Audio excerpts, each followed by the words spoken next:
એમાં એક ડાયલ 100ની એક વર્દી આવી હતી કે એક બોરસદના એક રહેવાસી છે એને એને એને કોઈ 3-4 લોકો એને મારીને એનાથી લૂંટ કરી લીધી.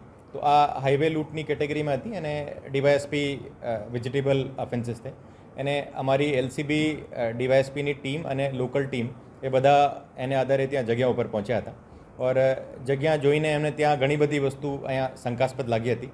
ઓર પછી આ જગ્યાને લગભગ 15-20 દિવસ સુધી જો મેં કોર્ડન ઓફ કરીને રાખી હતી. જો ઓર ઘણી વખત જે અમારા પીઆઈ વિવેકાનંદ નગરના પીઆઈ જે બારિયા જે છે એ ત્યાં પોતે જે ટ્રક ડ્રાઈવર બનીને ત્યાં એ જગ્યા ઉપર જતા હતા. એ લગભગ 7થી 8 વખત ત્યાં ગયા હતા. એને એક વખત એવું લાગ્યું હતું કે જો કોઈ એનાથી એને કોઈ લ્યોર કરતો હોય, જો એને લાલચ આપીને જો ત્યાં નીચે ઉતારવાની કોઈ ટ્રાય કરી હતી. પછી એને આધારે એને ખબર પડી કે જો કોઈ એવું કોઈ ગેંગ છે જે નકલી લડકી બનીને, મતલબ એક મેલ જો એ લડકી બનીને જો એ ટ્રક ડ્રાઈવરને લ્યોર કરતો હોય એવી કોઈ ગેંગ છે. જો પછી અમે કન્ટિન્યુઅસલી 1.5 મહિના સુધી જો આ જગ્યા ઉપર તમામ જુદી જુદી ટીમો મોકલીને જો જે પણ અમે પુરાવા મળી શકે એ બધા અમે ટ્રાય કર્યા હતા. પછી અમે ત્યાંથી એક જો આ ખેતરમાંથી એક સિમ કાર્ડ મળ્યો હતો.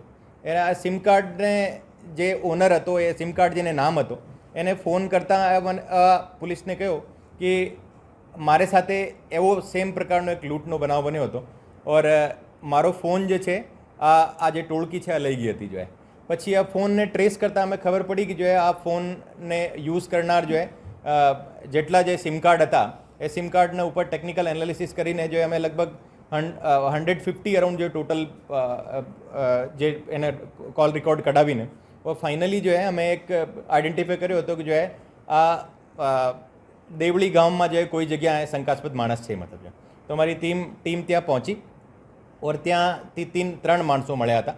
એ 3 માણસો જે છે દિનેશભાઈ, મહેશભાઈ અને અજયભાઈ, એ ત્રણો દેવળી ગામના છે. એ ત્રણોને ત્યાંથી અટક કરીને એના ઘરમાં સર્ચ કર્યો હતો. તો એમાંથી 3 મોબાઈલ પણ મળ્યા હતા. ઓર પછી એની પૂછપરછ કરતાં ખબર પડી કે જો એક દેવાભાઈ નટ કરીને જે છે એ એક છૂટક મજૂરી કરી છે અને નિકોલ ગામ રિંગ રોડની પાસે અહીંયા અમદાવાદ શહેરનો રહેવાસી છે. અને એ જે છે આ મેલ હતો અને એને ફિમેલ બનીને જો એ ટ્રક ડ્રાઈવર્સને જો લ્યોર કરતો હતો. એને આધારે પછી બાકી જે 3 લોકો હતા એને જે ભોગ બનનાર હતો એને ઉપર અટેક કરતા હતા ઓર એનાથી લૂંટ કરીને જો જે પણ એમને મળતો હોય મોબાઈલ યા મોબાઈલ કેશ યા એના જે પણ એને પાસે જો ઘરેણા પહેરેલા હોય એ બધા તમામ લૂંટીને જો ત્યાંથી નીકળતા હતા. એને ફરિયાદીને બહુ બુરી રીતે મારતા પણ હતા. જો તો આ ટોળકી જે છે પછી અમે એ જે દેવાભાઈ નટ છે એમને પણ અત્યારે જો પકડી લીધો છે. અને ટોટલ 4 આરોપી અત્યાર સુધી જો 13 આ પ્રકારની હાઈવે લૂંટ કબૂલ કરેલી છે. ઓર આ એમાંથી ખાલી એક જ જે છે આ રિપોર્ટ થયેલી છે. બાકી 12 રિપોર્ટ નહીં થવાનું કારણ એવું છે કે એ જે તમામ ફરિયાદી હતા એને એવું લાગતું હતું કે એમની બદનામી થશે અને એના ઘરવાળા એને ઉપર કંઈ આક્ષેપ કરશે. તો એને આધારે જો કોઈ પણ પ્રકારની જો ફરિયાદ એ કરી નથી હતી. હવે અમે એ જે 3 ટોટલ બાકી જે 12 જે ભોગ બનનાર છે એ તમામ ભોગ બનનારને કોન્ટેક્ટ કરીને એના પણ ફરિયાદ લેવાનો જો અત્યારે પ્રોસેસ ચાલુ છે.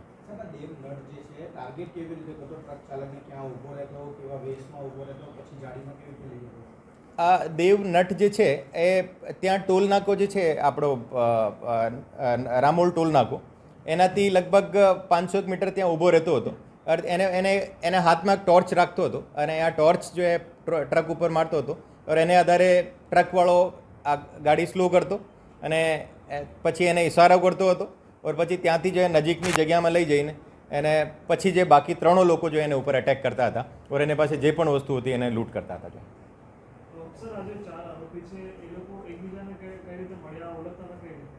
એ જે નટ જે છે એ નટ જો એ જુદા જુદા ગામડાઓમાં જે ફરતો હતો એને એ પણ જો રખડતા ફરતા હતા જે વાદી પણ છે. તો એ દિનેશવાદી અને અજયવાદી અને મહેશવાદી છે એ બધા જો એ એક કોઈ પણ જગ્યાએ કોમન જો એ રખડતા ફરતા લોકોની એક ટોળકી જેવી છે. તો પછી એ નટ જે છે આ ખરેખર જો એ ગાવા બજાવવામાં પણ જો એ એક્સપર્ટ જેવું છે તો એને ફિમેલનો વેશ ધારણ કરીને જો આ એમાં એક્સપર્ટીઝ હતી જોઈએ ઓર એને આધારે બધા જો પ્લાનિંગ કરી હતી કે જો આપણે આ રીતે કરીએ જોઈએ. એ તમામના ગુનાહિત ઇતિહાસ જે અત્યાર સુધી જે અમારે સામે આવ્યા નથી, પણ જ્યારે આપણે ગુનો દાખલ કરીએ બાકી બધા ભોગ બનનારને બોલાવીએ તો આ જે જૂની બિકોઝ અત્યાર સુધી કંઈ રિપોર્ટ થઈ નથી તો એમ કહેવાય છે કાગળ ઉપર નથી, પણ ખરેખર જો એનો ગુનાહિત ઇતિહાસ કાફી લાંબો છે. Thank you. ઠીક.